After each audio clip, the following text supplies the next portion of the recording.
Hola y bienvenidos a un nuevo podcast de Nostromia. Soy Marcos García y hoy estoy aquí para hablaros de ciberseguridad. Bueno, no os hablaré yo, os hablará nuestro invitado, Javier Fernández, que es el CTO de Cerwall, nuestro partner de ciberseguridad y alguien que lleva ya mucho tiempo protegiéndonos y protegiendo a nuestras empresas de todo lo que circula por ahí. Javier, bienvenido. Así es, muchas gracias Marcos, es un placer estar aquí y nada, a ver qué podemos contar y que intentar no meter miedo, ¿no? Eso te voy a decir, tranquilidad. No quiero asustar a la gente. Bueno, sí que a ver, si hay que asustarse, asusta, pero no es nuestro ánimo ir con el cuento de fantasmas, pero sí que es cierto que en la tecnología muchas veces somos muy felices y la utilizamos de forma despreocupada y no sé, de la misma manera que en según qué barrios no irías con el móvil en la mano, pues a lo mejor hay según qué cosas que no deberíamos hacer en nuestras empresas. Así es, y hablando de implantación de IA, ahora nos meteremos, hay muchas cosas, ¿no?, que deberíamos de tener en cuenta antes de meternos con una implantación completa y de tomar decisiones estratégicas, ¿no?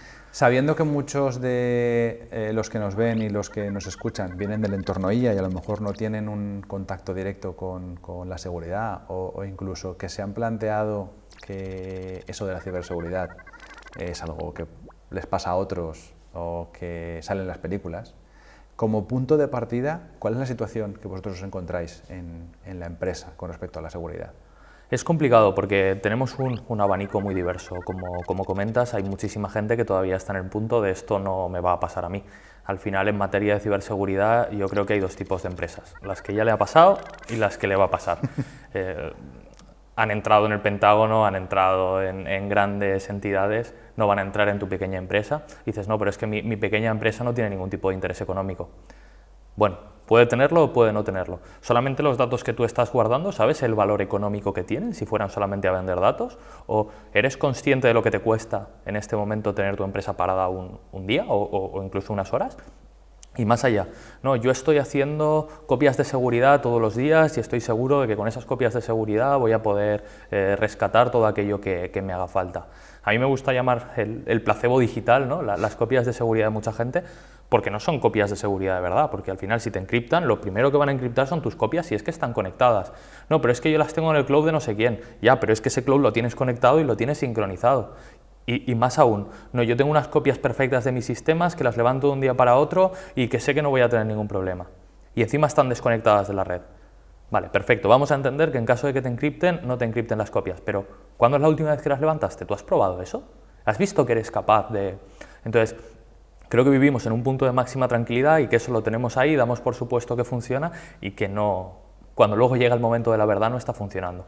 Entonces, estamos en un punto de que hay muchas empresas que están empezando a generar conciencia, sobre todo aquellas que ya han recibido algún ataque o que algún proveedor suyo ha recibido algún ataque. Estamos viendo también que por no securizar las conexiones y comunicaciones con proveedores, entran a tu proveedor y por ende te están entrando a ti.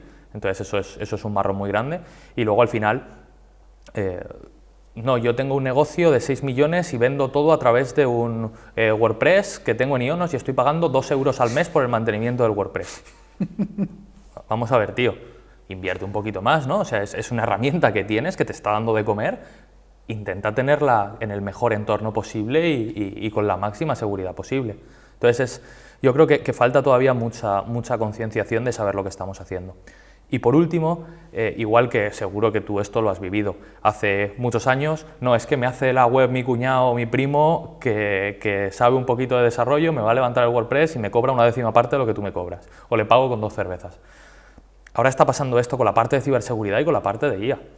Con la parte de IA, ¿cuánta gente estaréis viendo, ¿no?, que dice, no, yo te levanto un N8N o cuántas empresas y startups están surgiendo que lo único que hacen es un agente dentro de Copilot o dentro de, me da igual, de Abacus, que lo único que hacen es cojo, conecto y no son conscientes de todo lo que tiene detrás esa tecnología. A nosotros nos ha pasado presentar un proyecto y, no sé, estar 10 veces por encima de otros presupuestos que había ahí encima de la mesa y preguntar, oye, pero ¿cómo os lo van a hacer? Y decirnos, no, esto lo van a montar en N8N, pero te instalan un N8N en tu servidor y, ¿no? ¿Qué? Es el N8N. No, ellos me han dicho que ahí se dan de alta en una aplicación y yo digo, vale, no hay más preguntas, señoría. Sí, sí, así es. Es triste, pero es el contexto que estamos teniendo. Que es muy fácil, hago un bootcamp de 25 horas y con el bootcamp de 25 horas ya soy capaz de hacer 4 conectores y desplegarlo todo. Está muy bien, pero pienso que se está perdiendo también un poco esa profesionalidad en las pymes. Y en las pymes al final es un objetivo muy, muy interesante, ¿no? Porque con un ataque genérico que tiro al aire es que me van a caer 50. ¿Qué prefiero? ¿Que me caigan 50 pymes que encima no tienen la capacidad o la consciencia de que si le digo págame 1000 pavos para recuperar tus datos, aunque luego no los vayan a recuperar, solamente se recuperan en una de cada 5 veces cuando pagas, ¿no? Hay que estudiar muy bien cuándo pagamos y cuándo no. Pero más allá, es que es muchísimo más cómodo y tiene muchísimo menos riesgos, tiene muchísimo menos recursos, ¿no? Esto es como las alarmas y los perros en los chalets, o sea, al final es más fácil entrar en el que no tiene nada que en el que tiene 3 o 4 mecanismos. No quiere decir que si lo que guardas es lo suficientemente gordo, el que quiere entrar ahí no se vaya a esforzar por entrar, pero al final es poner capas que desincentiven el ataque. Efectivamente. También el ejemplo es muy claro, ¿no? Como cuando corres detrás de un león no necesitas ser el primero. Exacto. Pero no seas el último. Cuando vayas por detrás es fácil que te vayan a caer. Y a raíz de todo esto, lo que comentábamos el otro día también, ¿no? Las ISOs, las fantásticas ISOs. Me salió una publicación en LinkedIn anoche que una empresa me sacaba todo lo que es la documentación, me lo preparaba todo y en una semana tenía la 27001. Guay. Sí, es fantástico. A nivel documental es increíble. A nivel compliance para ir a otros, a nivel de procurement para ir a vender tus servicios a una empresa, sí, pero como tengas un problema... Así es. Es un papel fantástico que me va a servir de poco. De hecho, en todas estas ISOs, el tema, que también es una preocupación para mí, de auditorías pura y dura, no se están haciendo.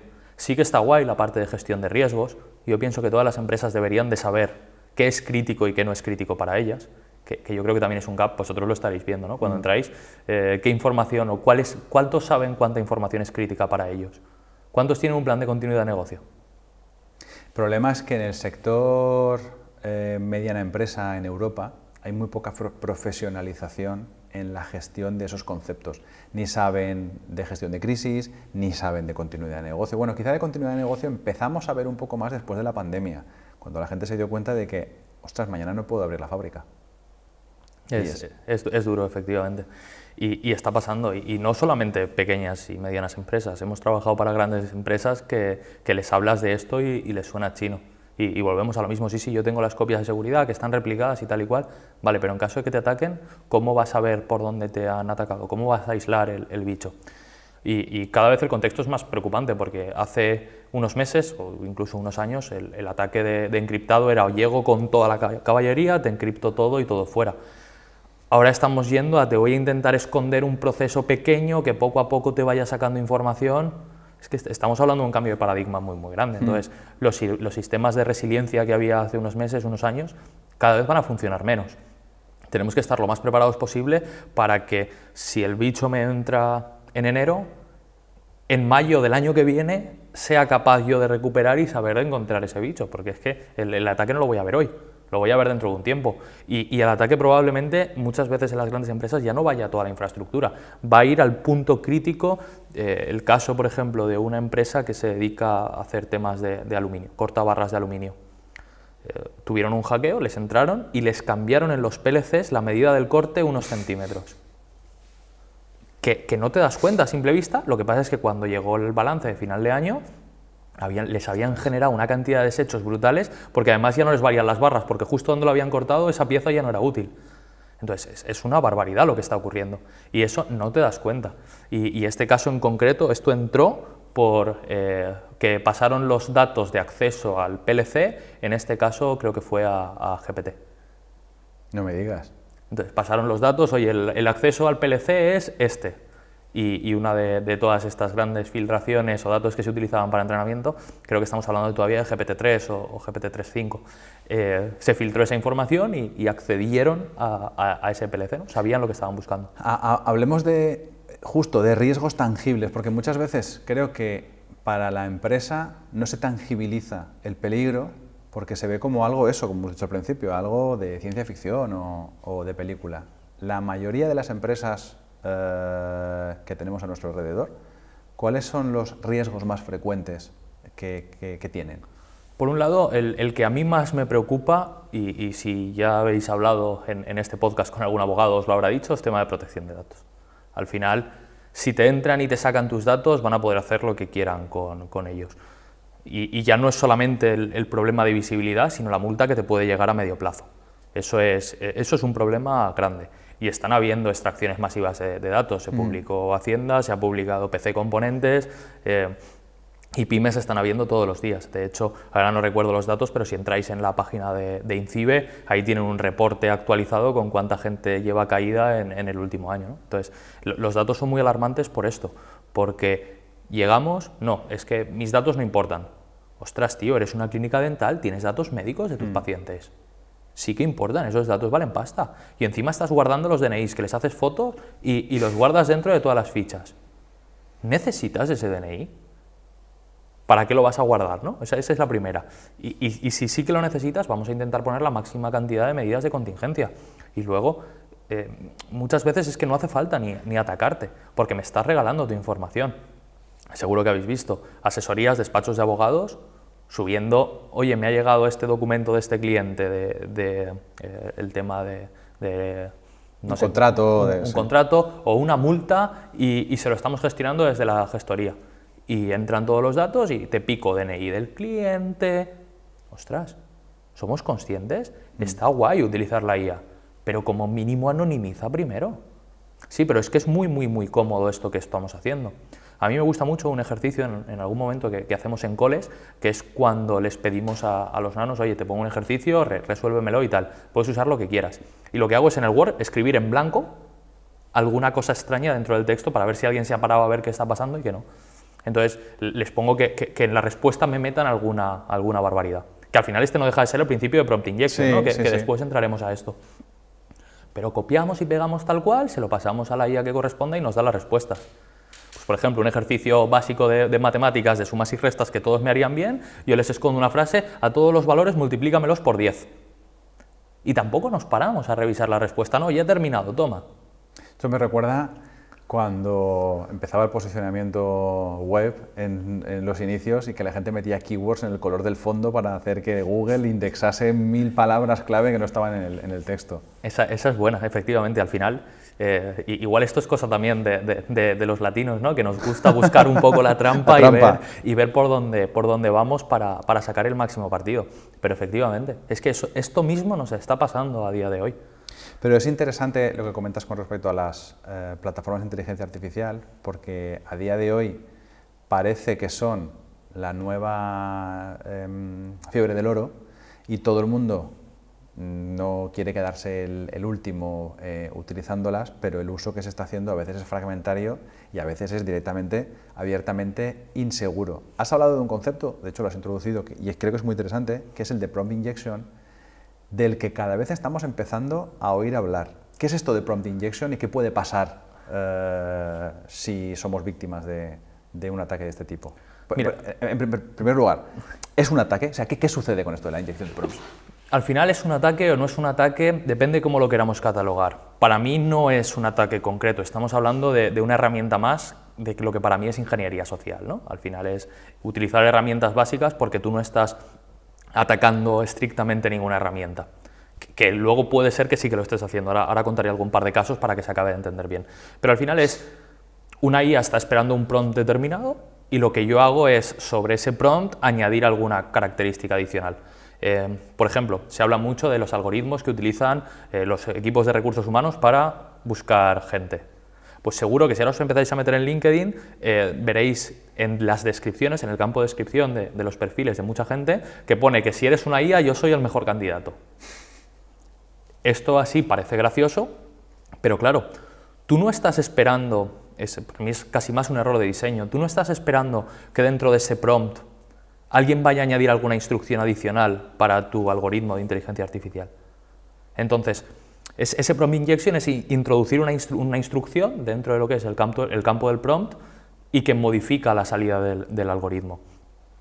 Esto es como pasaba antes, tú en las páginas web, que de hecho en muchas sigue pasando, tú cuando quieres acceder o ganar privilegios de administrador, una de las formas es intentar en los campos que acceden a base de datos, introducir alguna variable o alguna cosa que te dé los privilegios que no tienes, que es lo que se llama SQL injection. Pues lo mismo que pasaba con las bases de datos, ahora nos lo estamos llevando a la inteligencia artificial. Y esto da casos muy graciosos, como por ejemplo, hay una historia de un chico, de un desarrollador que sabía de qué iba la película, y lo que hizo fue poner en su LinkedIn que si eras un algoritmo de inteligencia artificial, lo que hicieras fuera mandarle por email una receta de un flan. Y es real, y empezó a recibir tropecientos emails todos los días con recetas de flanes que le estaban enviando desde los correos de los equipos de selección. Que me lleva a hacer otra pregunta más. Si estás sacando directamente el correo desde tu cuenta de correo, Claro. ¿a qué le estás dando acceso y cómo le estás dando acceso, ¿no? Con lo cual ahí estamos viendo, me imagino que habrá una serie de agentes con privilegios privilegios de escritura y de operación con tus credenciales para uso de herramientas que son críticas, como es el correo electrónico. Así es, así es. De hecho, podéis hacer la prueba, a ver si sois vulnerables o no, cogéis algún agente de Copilot y probáis a ver qué es lo que está ocurriendo. Digo Copilot porque es fácil conectarlo con Microsoft y seguro que cualquiera de nuestros oyentes es capaz de hacer esa prueba.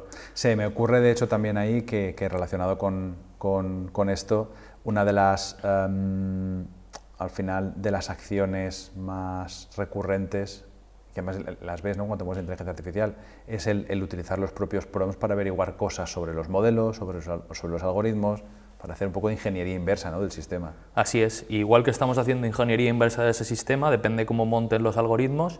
Hace poco estuvimos viendo, porque estábamos evaluando, ¿no?, cuando esto del prompt injection se empezó a poner de moda en los equipos de Red Team de ciberseguridad, dijimos, bueno, pues vamos a probar un poco esto y a ver qué cosas nos encontramos. Pues una plataforma, por ejemplo, de venta de coches muy típica, que lo que tenía es un bot, o tiene un bot de WhatsApp conectado a toda su base de datos de vehículos, proveedores, clientes. Es fácil sacar la lista de clientes a través de mensajes de WhatsApp.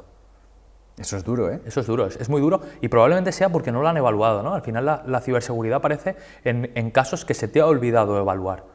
O es más fácil, al final me resulta mucho más fácil llegar a tu oficina a repartirte un paquete de Amazon y ver que tienes el password del wifi colgado en una pizarra, y además en el equipo donde tienes el RP tienes puesto un POSIT con el usuario y el password del RP. Eso me resulta mucho más fácil que buscarme la vida para conectarme, acceder, ver cómo te robo los credenciales y acceder al usuario final, ¿no?, o a los datos finales. Yo creo que hay muchas veces la gente peca de cándida. El tema que tú has comentado, pues no vas a plantearte que alguien va a venir a entregarme un paquete de Amazon falso para robarme las claves del wifi y a partir de ahí poder meterse, pero claro, el que está buscando entrar va a buscarse todas las mañas para poder entrar. Tú y yo en una conversación hablábamos una vez de cómo el hacker muchas veces es en realidad un ingeniero social y lo que hace es engañar a la gente para que le dé las claves de acceso sin tener que romper nada. Así es, así es. Es que desde mi perspectiva es muchísimo más fácil, sencillo. Sí. ¿Para qué me voy a complicar con algoritmos pesados matemáticos cuando me lo puedes dar tú? Y desde el punto de vista de la inteligencia artificial creo que también hay mucho desconocimiento. O sea, somos muy felices contratando agentes que nos hagan cosas, pero muchas veces esos agentes son eso, una automatización conectada a un modelo totalmente abierto, donde si al final yo hago esa ingeniería de prompting con el modelo, le puedo sacar al modelo lo que quiera. Así es, de hecho es algo que cada vez se estará viendo más, y si alguien ha investigado un poco, igual que se hacía jailbreak sobre los dispositivos de iPhone hace unos años para poder instalar aplicaciones de terceros, a día de hoy se hace jailbreak sobre las IAs. Y dices, no, GPT jamás me va a decir cómo fabricar una bomba. Ajá. Efectivamente. ¿Cuántos habéis y hemos probado? Oye, ¿dónde está el límite, no? Y encima si nos dicen, esto no te lo voy a decir, ahí vuelve a salir ese ingenio o esa chispa que tenemos muchas veces de decir, a ver qué le digo para conseguir que esto me lo dé. Esto no lo hagáis en casa, chicos, pero sí, efectivamente puedes conseguir que GPT te dé información que no debería darte o incluso que te hable como no debería hablarte, simplemente jugando con la ingeniería de prompts. Así es, dependiendo de lo que le digamos, sabemos que vamos a obtener una respuesta u otra. Han mejorado los guardarraíles también de estos modelos, por lo menos en las plataformas comerciales. O sea, yo a través de GPT es más complicado que saque según qué cosas, a través de la API le puedo sacar lo que me dé la gana. Así es, sí, estoy de acuerdo. Pero luego también con la parte de derechos de autor, que es un tema que se puede tocar, tú puedes llegar a Nano Banana y decirle que te haga de una foto, este seguro que has visto el post de Freddie Mercury, por ejemplo, y te dirá que no te la da, que no le corresponde. Sin embargo, dependiendo también cómo le cambies un poco el prompt, además no era muy complicado, sí que puedes conseguir esa imagen que tú estás pidiéndole. De hecho, nosotros, un poco medio en broma, medio en serio, el otro día comentábamos el caso de un post para un blog donde pedía a una responsable de marketing una imagen de un artista pop. La nueva le dijo, no, te puedo sacar una imagen de ese artista pop. Y entonces lo que probando dijimos, bueno, dame una imagen de una artista pop genérica en un concierto en tal, con no sé qué, con estas características físicas, que bla, bla, bla, bla, y al final era tal cual el que vosotros queríais. Sí, está ocurriendo. Y como digo, estamos yendo a ejemplos que son curiosos, triviales, graciosos, que no tienen ningún impacto. Pero pensáis que si nos lo estamos pudiendo saltar para conseguir la imagen que queremos, no me lo voy a saltar para conseguir la lista de DNIs de toda la gente que ha publicado un DNI o una clave para la gestoría. Claro, eso nos sitúa en una situación complicada, porque al final, ¿de qué proveedor te fías o qué tienes que evaluar para fiarte de un proveedor? En este caso de modelos, ¿no? de lenguaje o de inteligencia artificial. Para mí, lo primero es que considero que no debemos de ir solos. Igual, vuelvo al punto de la profesionalidad del que hablaba antes. No te lo hace tu primo, que te lo haga una empresa seria, que esté haciendo cosas de inteligencia artificial y que ya esté preparando esas contingencias para que eso no ocurra, que esté eliminando sesgos si es que quiere eliminarlos, que esté eliminando o que te esté anonimizando esos datos. Por ejemplo, es muy importante de cara a si nos escuchan directivos, si tú sabes que tu equipo está subiendo información que no corresponde y además de que lo sabes, se lo dices y no consigues que paren y no les vas a despedir porque en este momento está la contratación también complicada, ¿qué haces? Busca herramientas. Busca firewalls que lo que te hagan es, cada vez que alguien intente hacer alguna publicación en cualquier IA con datos sensibles, que la corte o que anonimice esos datos. De hecho, vosotros tenéis un firewall específicamente para eso, que a mí cuando me lo enseñaste me pareció brutal, porque nosotros nos hemos encontrado haciendo consultoría para empresas que tú dices, vale, tú tienes un contrato con Workspace, tienes que trabajar con Gemini, solo el contrato, el SLA que tienes con Gemini protege por lo menos los datos. No usas GPT porque no puedes subir los contratos porque el usuario de GPT no está, da igual cómo se lo expliques, siguen utilizando GPT para hacer redacción de contratos. Y cuando me enseñaste vale, me da igual, un botón rojo, aquí nadie se va a conectar a GPT, o al menos no puede subir datos. Eso es. Me parece brillante. Es que son soluciones que cada vez más van a estar saliendo y que son estrictamente necesarias, porque es que si no, estamos regalando nuestros datos. Y también lo digo muchas veces, tenemos claro que cuando no estamos pagando el producto somos nosotros. Y aunque lo estemos pagando, muchas veces también. No, lo bueno de todas estas herramientas, que al menos si las vamos a utilizar y no vamos a contar con una empresa especialista en IA que nos vaya a hacer algún despliegue local o que vaya a hacer gestiones locales, que sería lo óptimo.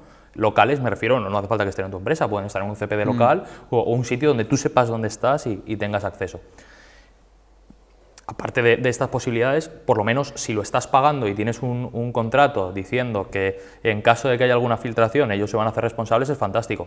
También te digo, probablemente estas grandes empresas tengan mejores abogados que tú, que es lo que estábamos hablando el otro día, y en caso de que te digan que ha habido una filtración de datos, es fácil que te digan la filtración ha sido culpa tuya porque te han entrado a ti. ¿Va a ser cierto? ¿Va a ser mentira? Pues a ver qué abogados son mejores, ¿no? Entonces es complicado. Además, muchas veces estamos utilizando servicios por mayor comodidad, mayor precio, que ni siquiera están en Europa. Prefiero pagar Gemini, Google en Estados Unidos, aunque tenga que acceder por VPN, porque me estoy ahorrando una pasta. Bueno, pues por lo menos lo estoy pagando, sí, pero lo estás pagando ya en unas circunstancias mucho más complejas. Sí, no, y además hay también el problema que tenemos muchas veces es que no entiendes hasta qué punto, y ahí hay cierta opacidad por parte de los propios desarrolladores. O sea, por ejemplo, hay modelos, ¿no? De hecho creo que lo leí no sé si me lo comentaste tú, bueno, que al final los modelos tampoco te dicen dónde tienen los CPDs y dónde están alojados los servidores. Bueno, algunos directamente te dicen que sí, no están en Europa, como pasa con GPT, pero luego hay otros que no eres capaz de encontrar dónde se hace la inferencia y de repente te tiran un misil en un CPD en Oriente Medio y se te caen todos los servicios de Google. Así es. De hecho, a mí algo que me parece, entre comillas, divertido, y si sois desarrolladores, tenéis capacidad técnica más que desarrolladores de sistemas, hacer la trazabilidad, ver hasta dónde llega una query. porque no voy a hablar de ninguna herramienta en concreto, pero acabamos saliendo desde el Cuerno de África, de un servicio que estaba teóricamente en España. Yeah. Pero vas viendo las replicaciones, vas viendo los saltos, ostras, esta IP está ahí en el Cuerno de África, ¿cómo estoy llegando hasta allí? ¿Y estamos preparados en Europa para ser resilientes e independientes en ese sentido o nos falta mucho todavía? Porque creo que esto es una cuestión de soberanía tecnológica casi. Así es, yo creo que queda trabajo. Se están haciendo cosas, hay empresas que están consiguiendo generar ecosistemas, herramientas. Además, geográficamente creo que España es un país interesante por las condiciones que tenemos para levantar CPDs. Pero pienso que todavía queda mucho trabajo, ¿no? para poder llegar a algo. No digo que estemos al nivel de China, de que estamos hundiendo CPDs a ver si por lo menos no tengo que invertir en frío, ¿no? Pero creo que se podría estar haciendo muchísimo más y grandes proyectos que se nos están escapando. Ahora, por ejemplo, el macro CPD, que podría haber caído en España y se ha ido a Portugal. ¿Por qué se ha ido a Portugal, no? Es cierto que aquí tenemos unas condiciones muy buenas en muchas cosas, pero considero que falta mucha inversión. ¿Y se puede conseguir esa soberanía? Sí, pero esa soberanía requiere de inversión y requiere de ganas de hacer las cosas, de profesionalidad y un poquito de cambio de rumbo. Y al final, en cuanto a materia de ciberseguridad, en España somos muy buenos en hacer análisis de riesgos. De hecho, si cogemos las grandes empresas que se dedican a ciberseguridad, uno de sus valores está en esto, ¿no? Es decir, no, yo tengo la mejor plataforma de análisis de riesgos que vas a entrar, vas a poder ver y vamos a identificar todas las amenazas. Vale. ¿Y después qué? Fantástico. Pero después voy a contratar producto americano, voy a contratar producto israelí, que esto también me hace mucha gracia, ¿no? Israel súper mal, Israel fatal, pero luego llegas a la persona que te está diciendo Israel fatal, ves el CPD que tiene en su empresa, lo miras de arriba abajo, israelí, americano, israelí. Fantástico. Pero yo creo que hay muchísimo desconocimiento sobre la fabricación de la tecnología que utilizamos. Y cuando hablo de fabricación no pienso en el hierro muchas veces. Pienso en los plugins, pienso en los conectores, pienso en las funcionalidades asociadas a otras funcionalidades. A mí me ayudó mucho a entender cómo de expuestos estamos la caída de todos los sistemas de vuelo cuando un plugin se actualizó en un sistema de Windows en Estados Unidos y de repente el tráfico mundial de todo, o sea, todo el tráfico mundial se fue a la mierda. Así es. Somos muy dependientes y vuelvo a lo mismo, porque no tenemos conciencia de lo que tenemos. Ese análisis de riesgos del que hablamos, ese análisis de ver qué es crítico y qué no es crítico, qué sistemas tengo que tener redundados y qué no tengo que tener redundado. Me gustan mucho los trenes, todo súper digital, pero siguen teniendo el botón físico rojo para detener el tren. ¿Por qué? Pues porque han detectado que esa función es crítica y eso no se puede llevar a que pueda fallar en un 1% de las veces. Sí. Entonces yo pienso que nuestras empresas deberíamos hacer lo mismo. ¿Qué es crítico? ¿Qué no puede fallar? ¿Cuál es el punto?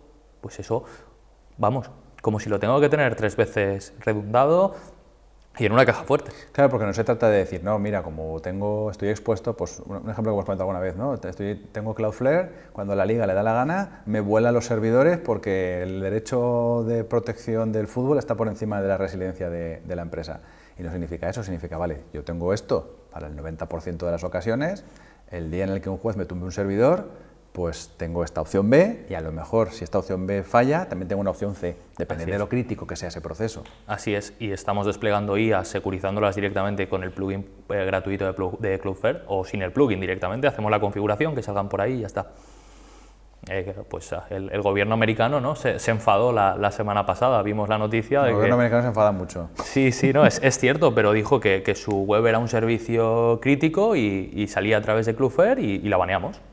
Baneamos en España la página del gobierno americano, que volvemos a lo mismo, volvemos a la anécdota. Pero ¿qué significa esta anécdota? Lo que dices, yo tengo 4 modelos o 4 agentes que tengo saliendo a través de Cloudflare que me están controlando el inventario del almacén y el fin de semana me están entrando, cargando y descargando camiones y cuando llega el lunes el técnico que corresponde o el ingeniero que corresponde se encuentra en una fiesta que no... Pero eso yo creo que dice mucho precisamente de lo que estábamos hablando. Hay un gran desconocimiento sobre cómo funciona la tecnología y al final el juez de turno, pues el que tenga mejores abogados o más capacidad de presión, dice esto es por aquí, si hago esto puedo tumbar lo que a mí me molesta. Vale, pues lo tumbo directamente y ya está. Y de repente hay muchas empresas que se quedan sin servicio. Yo soy muy fan de un podcast que se llama No es el fin del mundo y cuyo blog admiro profundamente y que no puedo leer los fines de semana porque les tumban el servidor cada vez que hay partido. Así es. No, es muy, muy típico y cada vez va a pasar más. Yo pienso que estamos acercándonos a un punto de ruptura de Internet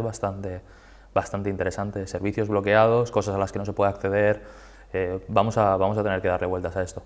Y al final también depende mucho cuando llegas con el juez de quién es mejor perito, si el de la defensa o el otro, ¿no? ¿Qué ha sido capaz de encontrar, qué no ha sido capaz de encontrar? ¿Le ha generado una duda razonable al juez?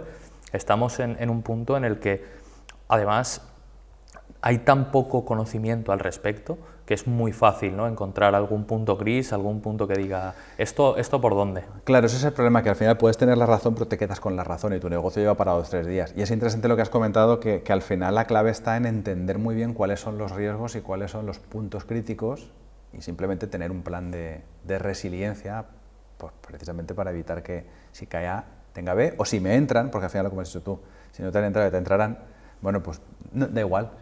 Eso es interesante también. Yo vengo del mundo del periodismo y recuerdo que había un famoso en su momento que lo que hacía decía que era que él lo contaba todo y se lo contaba a todo el mundo y salía en todas partes y saludaba a todo el mundo, porque eso al final lo que hacía es que como estaba en todas partes y era tan omnipresente, no tenía ningún interés para nadie, entonces lo dejaban hacer lo que le diese la gana.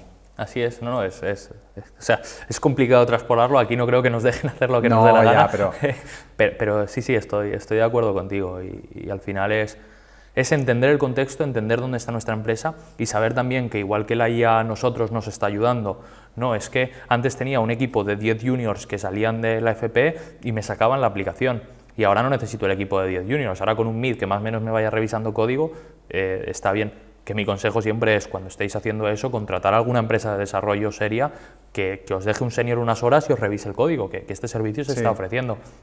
Que eso te va a dar la autoridad y decir, vale, lo que estoy haciendo, por lo menos a nivel lógico, a nivel estructural, no tiene riesgo. Sobre todo, integraciones que se están haciendo con grandes plataformas, es decir, no, yo cojo esto del SAP, se lo estoy vendiendo a todas las empresas que tienen SAP, pues cuidado, ¿no?, con estas integraciones, que hay muchas páginas en las que se pueden comprar productos gratis porque no se están acabando bien estas integraciones. Pasaba todo el que venga del mundo del desarrollo web y que haya pasado un tiempo en marketing digital, se ha comido un hackeo de una web a través de un plugin de WordPress.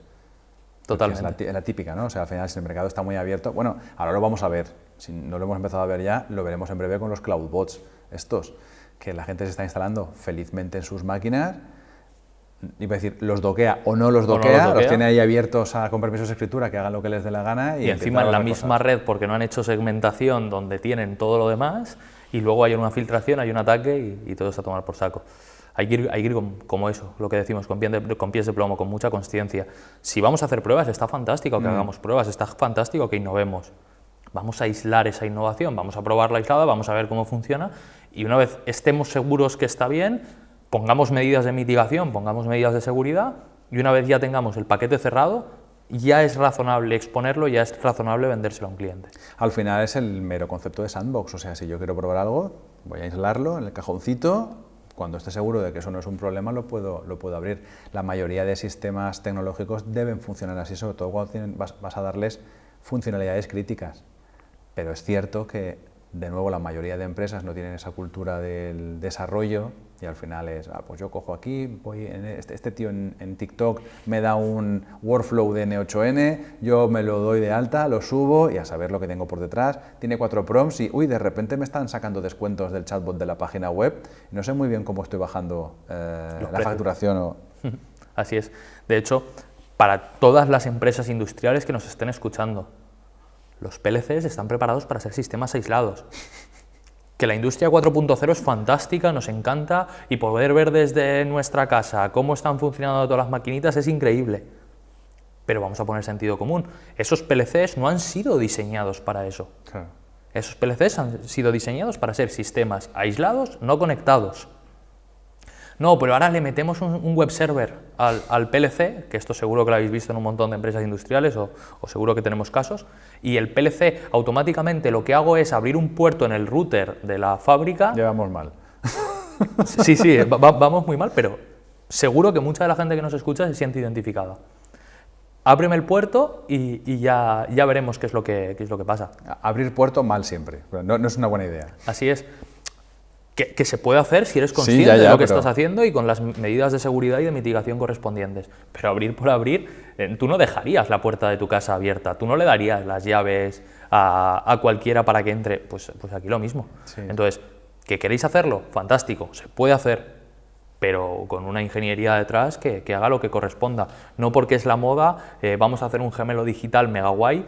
Fantástico, el gemelo digital puedes hacerlo, pero antes del gemelo digital, entiende qué es lo que tienes y pon las barreras de seguridad que tienes. Claro, pero ahí la clave es saber qué es lo que yo quiero hacer, qué datos quiero conseguir y a partir de ahí crear una infraestructura segura para extraer esos datos, que es que además yo no necesito entrar, puedo sacar los datos, o sea, pero claro, eso supone pensar.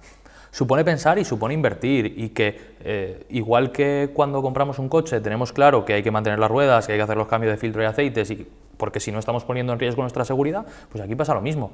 No es, vale, yo compro el coche, fantástico, lo que dicen, no, para comprar un Ferrari tienes que poder mantener 3 Ferraris.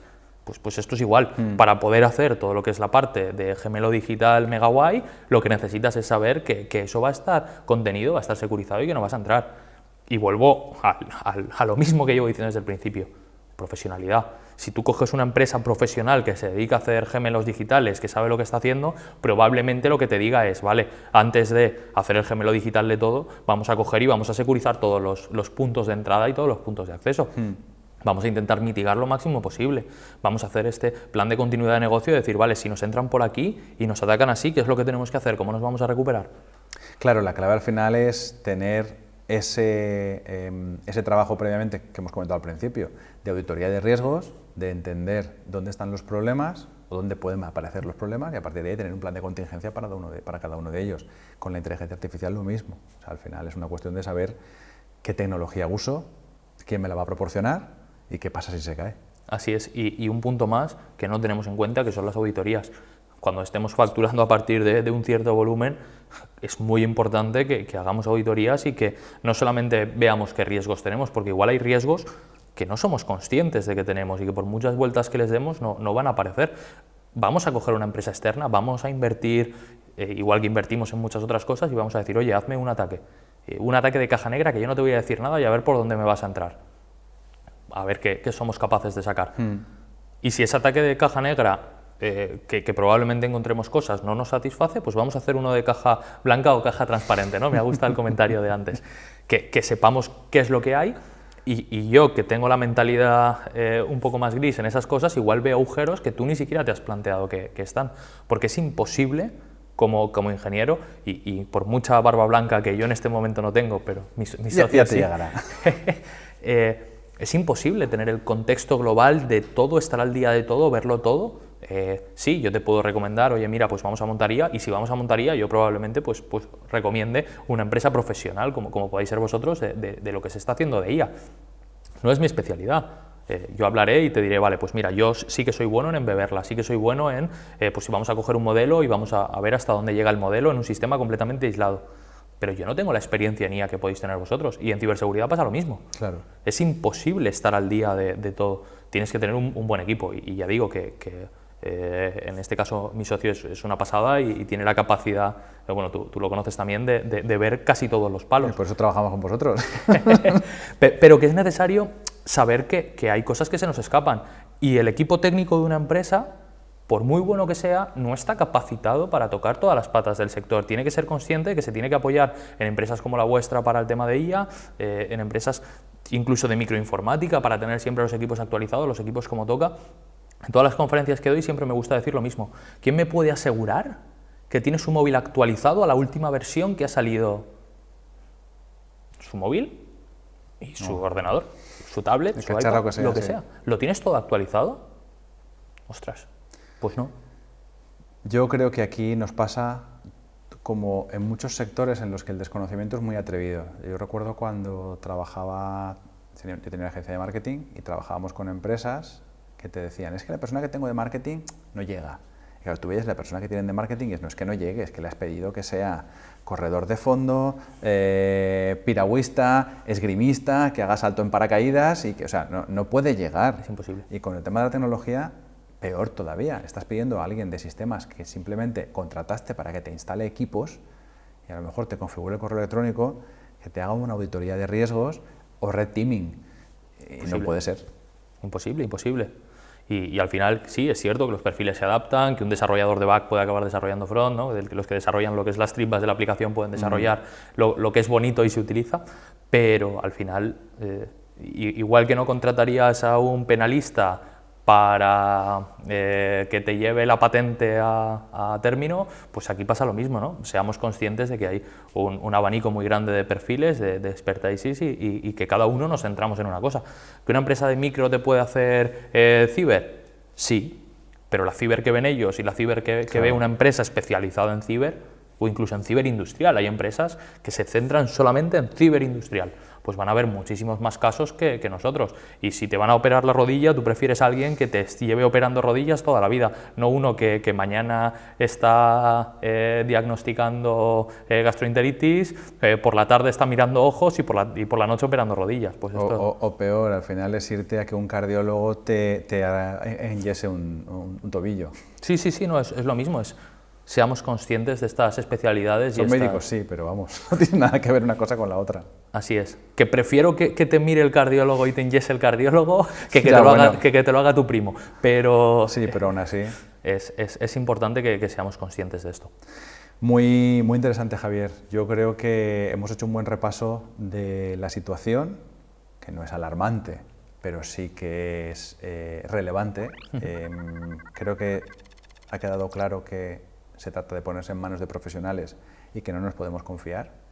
Y a partir de ahí, bueno, pues que hay mejores profesionales que vosotros para echarles una mano en esa parte de ciber y sobre todo que pregunten y que busquen. Eso es. Y si me permites una reflexión final, hace mucho tiempo que la ciberseguridad ha dejado de ser una solución o una decisión técnica, ¿no? Cada vez está más como decisión estratégica. Y debemos de ser conscientes de que el comité de administración está empezando a tener responsabilidades penales sobre lo que está ocurriendo a nivel ciberseguridad de su empresa. Por tanto, pensad muy bien las decisiones que estáis aplicando y tomando antes de cerrar y firmar lo que corresponda. Bueno, de hecho ya en la última directiva OTAN el mando ciber es uno de los dominios estratégicos que se considera al mismo nivel que el mando aéreo o que el terrestre. O sea que si estamos en ese nivel, nuestras empresas al final son objetivo crítico. Así es. Y hay que trabajarlas de esa manera. Así es. Y la cadena de valor puede ser desde la energética hasta la de alimentación, lo que sea. Todo eso son empresas críticas. De hecho, NIS 2 ya está publicada y se está transponiendo para que se pueda aplicar desde todo lo que es España. Entonces es importante que seamos conscientes de eso, de que vamos a tener responsabilidad penal, no va a ser una multa y al final que podemos ir a la cárcel por una decisión que no estamos entendiendo. El equipo técnico debe de empezar a estar presente en estos comités de administración y explicar todas las características y circunstancias de lo que se está haciendo. Pues muchas gracias, Javier, por el tiempo que nos has dedicado, por iluminar un poco este tema que muchas veces se queda escondido y que es importante sacar a la luz para que la gente tome medidas al respecto. Genial, pues muchísimas gracias, Marcos, y a vuestra disposición para lo que necesitéis. Gracias a vosotros también por aguantarnos un episodio más, por seguirnos y por estar ahí. Volveremos pronto en otro episodio de nuestro podcast para seguir hablando de tecnología y de inteligencia artificial. Nos vemos pronto.